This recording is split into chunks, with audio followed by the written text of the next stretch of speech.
आज महाराज जी का एक सत उपदेश पढ़ेंगे। इस सत उपदेश में गुरुदेव ने संसार की विचलित हालत का बयान किया कि कैसे कामना व होकर जीव इस संसार में शारीरिक सुखों की चाह में डूबा हो। कैसे ये जीव अपने शरीर, परिवार, समाज और देश सेवा के सही अर्थ को ना समझकर, बल्कि अपनी गर्ज सामने रखकर, अपनी कामना सामने रखकर, अपने व्यक्तिगत आराम, सुख, मान, सम्मान को मुख्य रखकर समाज व देश सेवा की आड़ में अपना व्यक्तिगत स्वार्थ सिद्ध करता है। यह सत उपदेश 12 सितंबर 1953 का है, यानी महाराज जी के शरीर त्यागने से लगभग 5 महीने पहले का है। श्री महाराज जी फरमाते हैं, संसार की मौजूदा हालत दशा बहुत बिगड़ी हुई है। आजकल के हालात का जायजा करने से मालूम होता है कि लोग जितने ज्यादा पढ़े लिखे हैं, उतना ही उनको ज्यादा मुगालता यानी भरम हो रहा है। हालात का ठीक ठीक जायजा ना करके और वाकयात को सही तौर पर न समझने करके आज के इंसान की रूहानी जिंदगी से इनकारी है। जिंदगी उसके सामने एक बड़ी समस्या बनकर खड़ी है। वह सोचता है और जानने की कोशिश करता है कि इस जिंदगी का उद्देश्य क्या है और उसे क्या करना है। जब वह अपने इर्द गिर्द नजर दौड़ाता है, तो उस अपने सवाल के जवाब में भिन्न भिन्न आवाजें सुनाई देती हैं। कोई प्रकृतिवाद या भौतिकवाद को श्रेष्ठ बताते हैं, कोई रूहानी जिंदगी को, आध्यात्मिक जिंदगी को निकम्मापन बताते हैं। कुछ का कहना है कि समाजवाद की उन्नति करो, पलक में क्रांति फैलाओ, मार्केट मचाओ और मौज करो, यही इन लोगों की चाहत है, ध्येय है। महाराज जी कहते हैं कि ऐसे लोग ही भ्रष्ट बुद्धि हैं।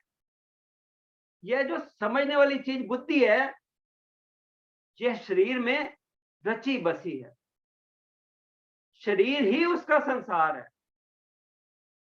शरीर के विखे 5 विकार दिन रात उसे तपा रहे हैं। इन 5 विकारों से लथपथ हुआ जीव शरीर के भोगों को पूर्ण करने का प्रयत्न करता रहता है, लेकिन यह शरीर नामुकम्मल है। इसके तमाम अंग नामुकम्मल हैं, इससे मिलने वाले भोग नामुकम्मल हैं। इसलिए इन मुकम्मल भोगों से होने वाला सुख भी क्षणभंगुर है, क्षणिक है। जीव इन भोगों की प्राप्ति से कभी तृप्त नहीं होता और इसकी वासना, चाहना नित जवान बनी रहती है। मनुष्य अपनी वासना को पूर्ण करने के लिए नित अशांत और बेकरार है। आजकल के लोगों का यही संसार है, यही दुनिया है, यही जीवन का ढांचा है। इसके अंदर, जीव के अंदर 4 प्रकार की स्टेज कायम हो रही है। यानी जीव के अंदर जो जो कामना खड़ी है, वह 4 दरवाजों तक फैलती है। ये है असली चीज जो महाराज जी बता रहे हैं। सारा संसार इसमें रचा बसा हुआ। वो क्या है? 4 दर्जे, 4 तरह की कामना। पहली है अपने शारीरिक सुखों की चाह। दूसरी है शरीर के संबंधी यानी परिवार के सुखों की चाह। तीसरी है शरीर के परिवार और उनके हम ख्याल लोगों की यानी समाज के लोगों की, उसके जात के लोगों की सुख की चाह। चौथी है देश की बेहतरी की चाह। उसके बाद जो पांचवी है, कोई कोई होता है उसमें, पांचवे वे लोग हैं जिनके अंदर थोड़ी न्यूनाधिक मात्रा में त्याग की भावना जागृत हुई है। जब तक इंसान अपने निजी आराम को त्याग नहीं देता, दूसरे को आराम नहीं दे सकता। महाराज जी हम बता रहे हैं कि पुरुषार्थ जरूरी है।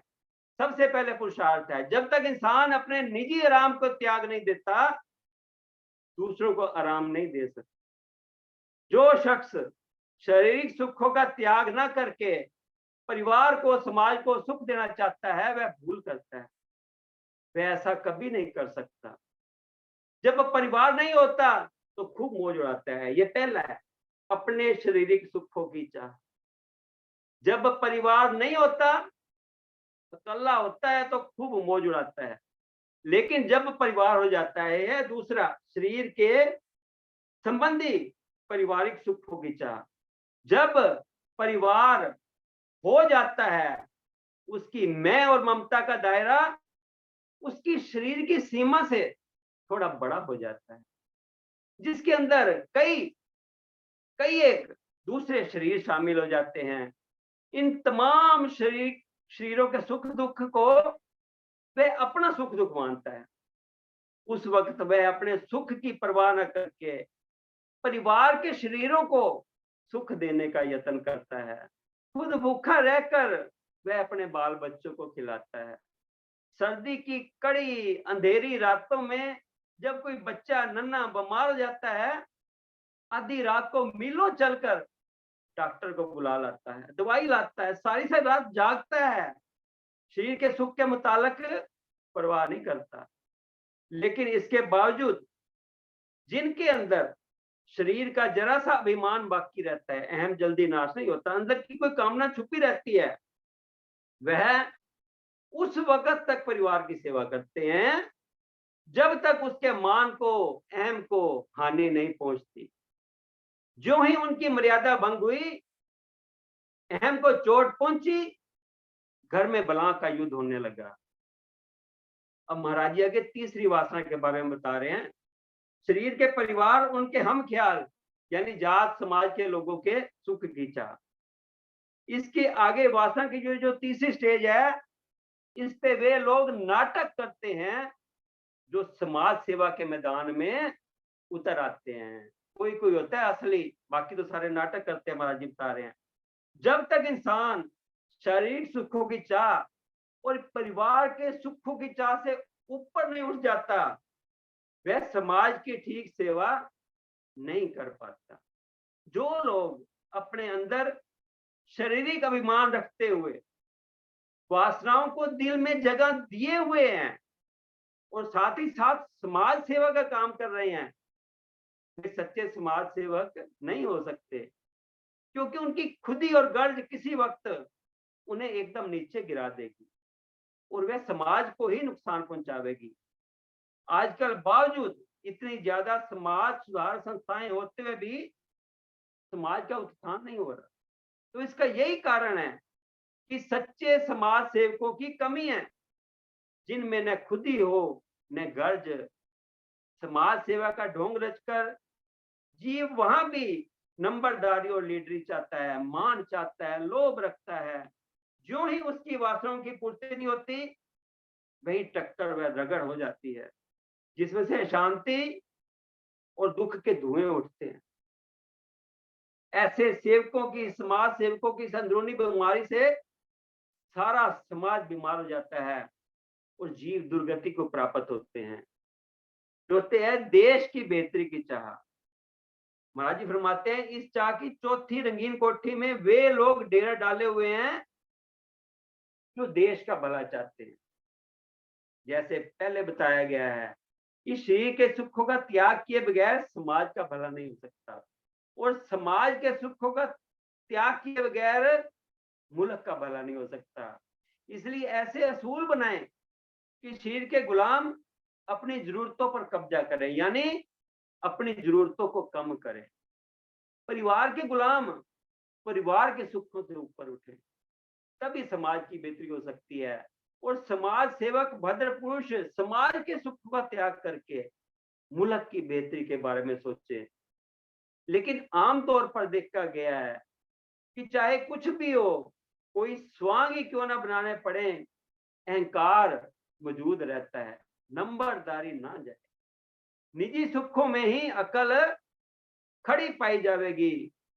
परिवार में अपनी नंबरदारी, समाज में चौधरपन और देश वाले मसले में भी अपनी वासना फैलाई हुई पाई जाएगी। यानी ऐसा व्यक्ति लीडर बनना चाहता है और अपना सुख लोगों के दिलों में बिठाना चाहता है।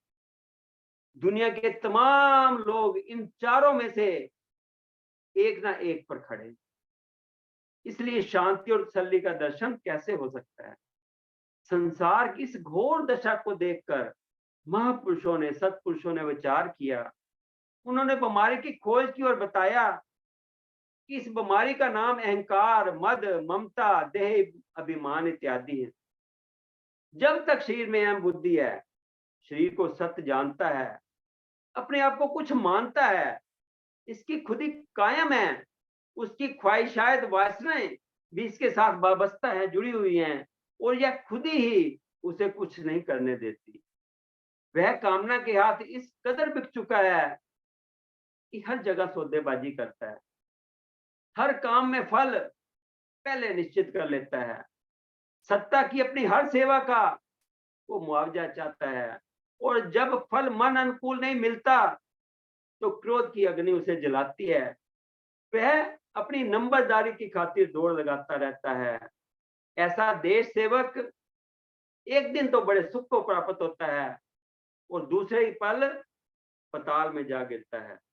इसका कारण उसका मान, मद, ईर्ष्या वगैरह विकार हैं। जो एक बड़ा बड़ा लीडर है, आज बड़ी उसकी इज्जत है, अगले इलेक्शन में हार जाता है, उसके खिलाफ बड़ी बड़ी इंक्वायरी होती है भ्रष्टाचार की। इसलिए कहना पड़ेगा कि अगर सेवा करनी है तो सच्ची सेवा करो, ढोंग छोड़ो। पहले कहते थे कि जो कुछ करते हैं जनता के लिए करते हैं, जनता यकीन करती थी। जब लीडरी मर गई तो खुद ही जो अंदर छुपी हुई थी वह उसे ऊंचा उठाकर फैल जाती है। फिर वह उन लोगों की जिनकी वोटों पर लीडर बना था परवाह नहीं करता। नतीजा यह होता है कि जनता बागी हो जाती है। सन 1857 के स्वतंत्रता संग्राम की एक महत्वपूर्ण घटना है, तात्या टोपे के जीवन से संबंध रखती है, देश सेवा के बारे में। अजीजन नाम की एक नर्तकी सेनापति तात्या टोपा की ओर आसक्त हो गई। उसने तात्या टोपे का मन जीतने के लिए आकर्षणों का जाल बिछा दिया। तात्या टोपे इस बात को ताड़ गए। उन्होंने एक दिन अजीजन से कहा कि मेरे जीवन का एक ही ध्येय है, अंग्रेजों को भारत भूमि से मार भगाना। यदि तुम मुझे सचमुच प्यार करती हो तो मेरे इस श्रेष्ठ लक्ष्य में तुम्हें समर्पित भावना से कार्य करना होगा। अजीजन इसके लिए तैयार हो गई, किंतु समर्पण जिसे इतना महत्व दिया जाता है, इतनी सरल प्रक्रिया नहीं कि उसे यूं ही निभाया जा सके। अजीजन ने अपनी सारी संपत्ति स्वाधीनता संग्राम को सौंप दी, स्वयं को गुप्तचर सेवाओं के लिए, जासूसी के लिए समर्पित किया। अंग्रेज छावनियों में जाना, वहां के सुराग लाना सरल काम नहीं। यह कार्य इतने जोखिम का था जिसे उसने अविचल निष्ठा से पूरा किया। अजीजन को भयंकर सख्तों और यातनाओं का सामना करना पड़ा, किंतु वे देह के प्रति मृत्यु तक प्रामाणिक बनी रही। उनके इस त्याग ने न केवल उन्हें यशस्वी बनाया, अपितु राष्ट्रीय स्वाधीनता के लिए मार्ग भी प्रशस्त किया। ये है सच्ची देश सेवा, जिसमें अपना कोई व्यक्तिगत स्वार्थ नहीं, बल्कि दूसरे को भी अपने ध्येय के लिए निस्वार्थ भाव से प्रेरित किया। महाराज जी आगे फरमाते हैं कि इस दुनिया में कोई किसी का दुश्मन नहीं, अपना स्वभाव ही दुश्मन है जो दूसरों को भी दुश्मन बनाता है। राजा लोगों की कब्रों पर आजकल लोग जूते मारते हैं, क्यों? वे कामना के वश होकर राज करते रहे, अपना फर्ज पूरा नहीं करते थे। महापुरुषों का फैसला है कि प्रकृतिवाद को लिए हुए कोई भी सच्ची सेवा नहीं कर सकता। याद रखो, कपट की सेवा का अंजाम सर्वनाश हुआ करता है। अमेरिका कोई दान नहीं कर रहा, वह अपनी विपदा के साथी बना रहा है। उसमें उसकी गरज छिपी है।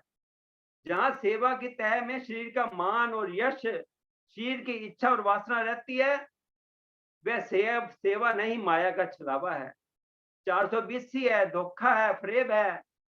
इस मोह के जे असर वे अपने पराये का निर्णय करता है। वो राग द्वेष की अग्नि में जलता रहता है। काम महान शत्रु है, जिसके सामने जीव आजिज है। आगे महाराज जी फरमाते हैं कि जनता एक आईना है, राजा लोगों की राजनीति का आईना है। इसलिए जब इनको गाली दी जाती है तो उन्हें अपने अंदर नुक्स देखना चाहिए। जब नेता को गाली दी जाती है तो नेता को अपने अंदर नुक्स देखना चाहिए और अपना सुधार करना चाहिए। जब तक असली रूप में कोई अपना सुधार नहीं कर लेता, तब तक सच्ची सेवा नामुमकिन है। आजकल के लोगों की गलत आदत है और गंदा स्वभाव है कि अपना आचरण शुद्ध किए बगैर पर सेवा का कार्य करने लगते। इसने पहले ही बहुत बिगाड़ पैदा किया। व्यक्ति के सुधार ही से समाज और देश का सुधार मुमकिन है। पवित्रता में ही इनकी बेहतरी है। सदाचार व निष्कामता से ही देश की समस्या हल हो सकती है। आजकल वे लोग जो पांचों ऐबे वाले हैं, नियत के चोर हैं, इखलाक व आचरण के डाकू हैं, वे सेवा क्या कर सकते हैं? उनसे देश का क्या भला होगा? वे अपना भला नहीं कर सकते, वो दूसरों का भला क्या करेंगे? जिनका अपना जीवन ऊंचा नहीं, उनसे दूसरों के कल्याण की अपेक्षा करना गलत है। आज व्यक्ति के जीवन को उठाने की जरूरत है। जितना व्यक्तिगत जीवन ऊंचा होगा, उतना समाज बलवान होगा, उतना ही देश उठेगा। इससे साबित होता है कि सारे देश या संसार का सुधार व्यक्ति के सुधार पर निर्भर है। और व्यक्तिगत जीवन की उच्चता का मेयार आहार, व्यवहार, विचार और आचार की शुद्धता है। प्रकृति का यह अटल नियम है कि जितनी जिंदगी शुद्ध और सादा होगी, उतनी जरूरतें कम होगी।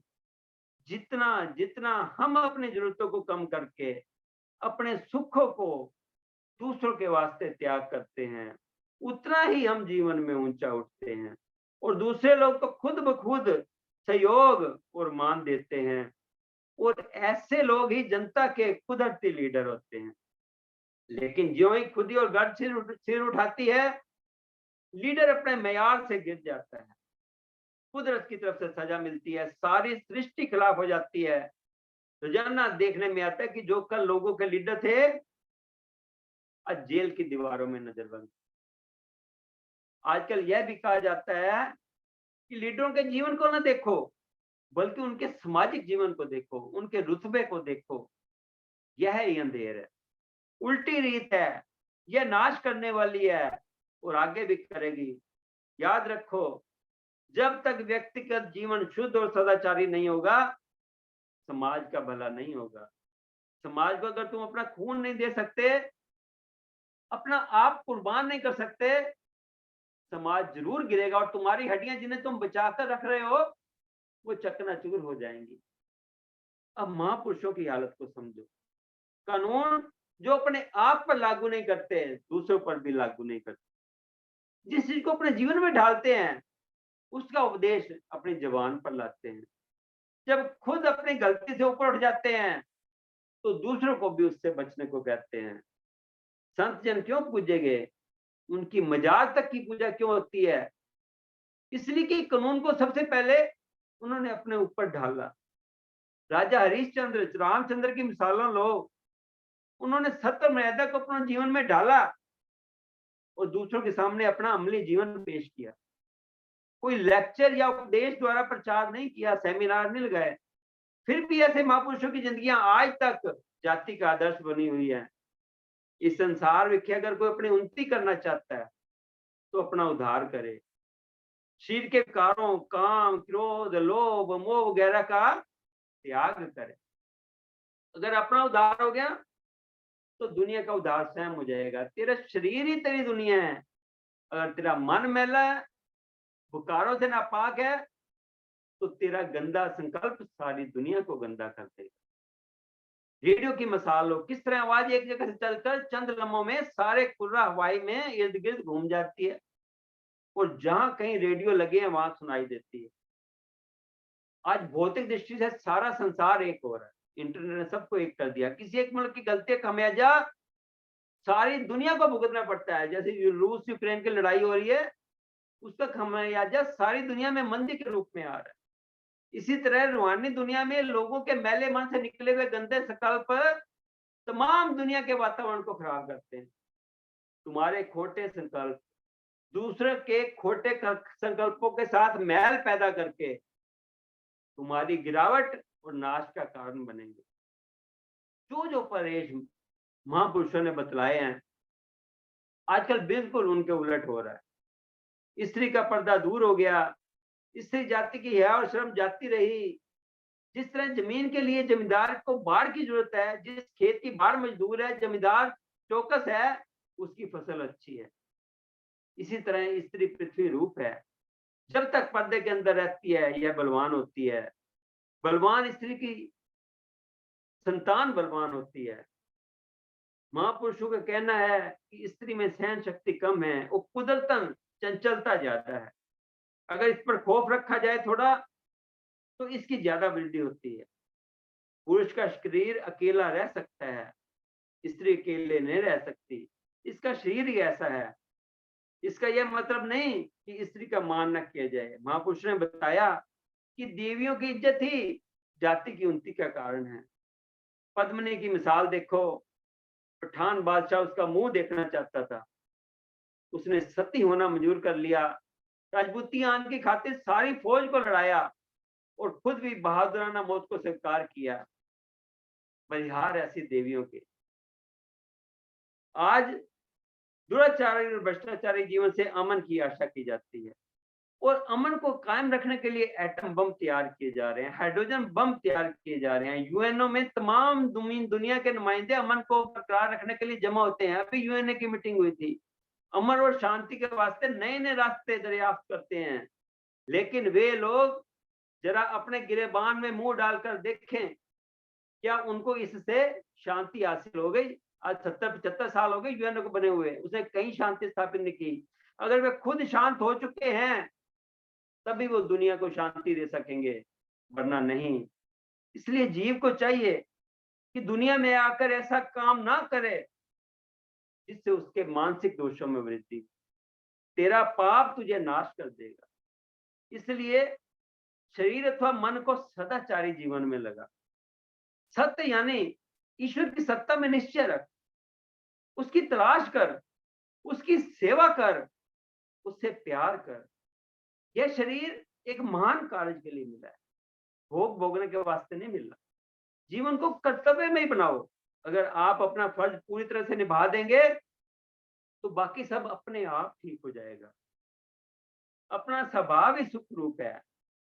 जीव की सबसे बड़ी चाह सुख की प्राप्ति है। इस वास्ते उसका सबसे पहला कर्तव्य है कि सबको सुख दिया जाए। इंसानी शरीर दूसरों को सुख देने के वास्ते, इसी में उसकी शोभा है। अपने आप को सुख देने की चेष्टा तो सभी भूत प्राणी कर रहे हैं, लेकिन बाकी जीवों से मानुष की उच्चता यही है कि वह श्रेष्ठ कर्म करने लग जाए, दूसरों का भला करना उसका स्वभाव बन जाए। तब इसके अंदर सच्ची कुर्बानी व देश सेवा का जज्बा पैदा होगा और इंसानियत के सही मायने सही तौर पर समझने वाला होगा। मानव जीवन की दो हालतें हैं। आम जीव अपने अपने घर से बंधे हुए हैं। इसके बरक्स जो लागार्ज होकर महज अपना फर्ज अदा करते हैं वे देवता हैं। फर्ज की खातिर उन्होंने राज काज, स्त्री, पुत्र, घर बार और अपना शरीर तक कुर्बान कर दिया। मिसाल के तौर पर बंदा बहादुर, गुरु गोविंद सिंह, राजा हरिश्चंद्र का इतिहास पढ़ो। आजकल की तरह नहीं कि जैसे धर्म के ठेकेदारों ने मकोला बना रखा है, ब्रह्मांड में जितना गंदा वातावरण इस धरती में पैदा होता है और कहीं नहीं, ना मालूम क्यों। अगर शारीरिक बल है तो शरीर करके दूसरों के कल्याण करो। जब तक जीव ऐसा करने वाला नहीं होगा, इसे सच्चे सुख की प्राप्ति नहीं होगी। अगर शारीरिक बल है तो शरीर करके दूसरे की कल्याण करो। जब तक जीव ऐसा करने वाला नहीं होगा, इसे सच्चे सुख की प्राप्ति नहीं होगी। ना ही पढ़ने सुनने से कुछ बनता है, अमली जीवन से सच्चा सुख मिलता है। अपनी जरूरतों को काबू करो, इसके बगैर किसी की भलाई नहीं हो सकती। हर एक जीव अपनी अपनी वासनाओं की गर्मी में तप रहा है। जीवन को सादा बनाओ, जरूरतें बिल्कुल कम करो, ताकि तुम्हारे अंदर शांति आवे, फिर तुम इसे दूसरों में बांटो। ओम ब्रह्म सत्यम सर्वदा।